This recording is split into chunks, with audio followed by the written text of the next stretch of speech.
Hello and welcome. You're listening to the SPAG Dialogue podcast. Hello, everyone. I'm Neha Chandra, Healthcare Communications Specialist with SPAG, and today I'm in conversation with Lokesh Prasad, Managing Director, AliveCore India. Welcome, Lokesh. Hi, Neha. How are you? I'm fine.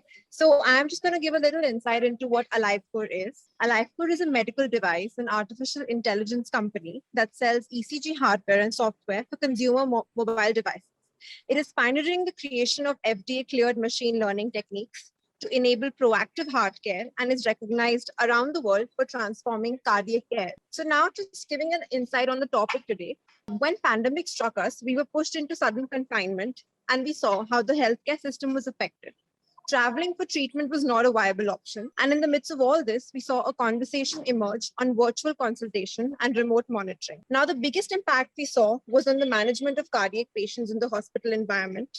And the burden that was associated with CVDs, which is cardiovascular disease, in India has almost doubled in the last 2.5 decades because of this. So today, our focus is on understanding what really is remote monitoring and the role that it plays in heart health. So Lokesh, jumping on to the first question, if you can decode what remote monitoring is for us and how it has changed the ecosystem for heart healthcare. When we say remote monitoring, there are various aspects to it, right? The one aspect that we are most familiar with is our ability to talk to a physician virtually. And that is something that has really gained a lot of momentum, especially since the pandemic started. So we're all very aware of that. However, there are certain gaps where the cardiologist who you are talking to might not have all the necessary data and information to be able to give you all the right kind of advice that he or she needs to give you. And that's where we come in and there are many others, but our focus is to provide a tool in the hands of the patient as well as the physician so that an informed decision can be made through a device that is clinically reliable, has undergone multiple levels of testing, has the right kinds of clearances and approvals so that both the patient and the clinician is confident about what they are getting. In a nutshell, that's what we are talking about. We are providing a tool, a remote monitoring tool in the hands of the patient and the clinician so that the advice that is given to the patient is as good as it can be compared to when the patient is sitting down with her clinician physically. So that's I think what our definition is. So our definition is we want to be your cardiologist when you are not in front of your cardiologist and get the right kind of information to the person who's treating you. Right. And Lokesh, I think we cannot stress enough, and I'm sure you'd agree on this, we cannot stress the importance of technology in this whole, the contribution that is there. But, just to explain it to all of our listeners now, what is exactly the role of technology specifically in cardiac care? Right. So there are various facets of technology, right? So if you just look at the hardware side of the technology, so there is a device which is able to monitor or capture your vitals. So that is one part of it. The second is the technology intelligent enough to tell you whether those vitals are within range or there is some kind of abnormality? So if in the middle of the night, a person starts feeling palpitations and gets anxious, so is there a certain technology that has gone through, the machine learning process that, we all talk about these days? Is there a device that can give that person peace of mind? Or is there some data that he or she can send to a clinician so that they can get the right kind of advice? So when we say technology, there is an aspect of hardware, there is a massive aspect of software, and that's where, our company is focused on, which is artificial intelligence when it comes to cardiac care. So you go through, all the learning algorithms, you go through millions of ECGs to figure out, what patterns suit what kind of diagnosis or determinations. So a combination of the right kind of hardware, which is easy to use for a patient, which is not clunky, which is simple so people don't make mistakes, and a software that provides raw data to your clinician as well as intelligently tells you whether you might be having an issue or not right there and then.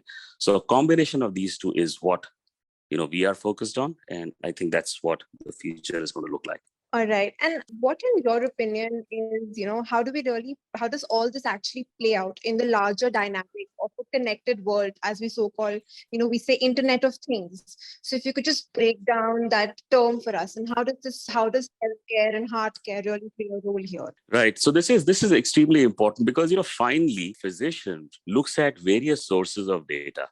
So one could be, what we are focused on, which is ECG. There could be blood pressure data. There could be blood glucose data. An ecosystem of connected devices, which provides various data elements to a physician to make an informed decision at the end of the day, is what I think the future is going to look like. And that's where, we are partnering with various device companies, various platform companies, to be able to put multiple devices on one platform, give the physicians and patients a choice of what to use when, in what context, and provide the Internet of Things that you talked about as it relates to devices, is really creating that ecosystem of connected devices that, at least if they don't talk to each other, they talk to a common platform. And that platform then becomes available to a physician so that he or she is able to look at all the data elements and make the right choice for the patient that he or she is looking after. So I believe the future is really about not just singular devices, but connected devices. And we are working with several partners in India and across the world where these devices are coming together. And value of all of them put together is much larger than the value that each of them provides individually. Absolutely, completely agree with you. And I think my next question, while it was on, what does the future look like? You've already answered that. But I think it's also a very patient-centric approach that we're moving towards. And that is just so important at this point of time to understand, what the patient needs and to keep them first. So on that note, I want to just, sort of understand if, you can share a small message with our listeners who are listening to this conversation on your opinion on the whole thing. I think we're already seeing this, right? So if you go back 10 years, the probability of finding a blood pressure machine in somebody's house was pretty low. Go back even 2 years before the pandemic hit, the probability of finding a pulse oximeter in somebody's house was very, very low. But that is changing dramatically and pretty fast. And as technology evolves, as people get more comfortable with using technology and understanding how this technology is going to help them take care of their heart health better in this specific case, but overall health. Plus, they have to be very careful about what they choose. It's very important to choose the right kinds of devices for the right kinds of situations. We need to ensure that whatever we are putting out in the market has been researched thoroughly, has been clinically proven, has been approved, or at least reviewed by peers and medical professionals. And that's where, somebody like an AliveCor, we pay a lot of attention to clinical research, getting all the right kinds of approvals in place before we put a device out there in the market. And that's I think, the biggest reason for the trust that physicians and patients put in our devices. So for the future, I think the adoption of technology, whether it is home-based or community-based screening technologies, all of this is only going to accelerate because this provides a tremendous value to both patients and doctors. It provides massive productivity enhancement tool for doctors. It provides something which is very easy to use at a patient's home. I mean, imagine going to get your ECG done at a local clinic or a hospital. I mean, you're talking about a 3 to 4 hour time span. You leave home, you stand in a queue, you lie down, you get your ECG done, etc. And compare that to 30 seconds, just sit in your house peacefully on a chair and get your ECG taken right there and then, and share it with your physician at the click of a button. And there are many such examples, I'm sure. But I think that's where the future is. The future is to be able to enhance the productivity of clinicians, to be able to give all these tools in the hands of patients, and they have the choice and the understanding and education to know what to use when. And if we can get there, I think we'll be in a great place. And our healthcare system, which is so severely overburdened right now, hopefully will get some relief.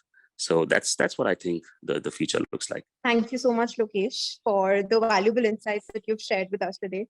We hope the healthcare system continues to evolve for the betterment of the patient. And remote monitoring, it enables patients to enjoy a better quality of life by providing them the freedom and discretion to go anywhere. And this is what we believe is the future of healthcare. Thank you for listening. If you'd like to tune in to more such conversations, subscribe to the SPAG Dialogue podcast or visit our website spagdialogue.com.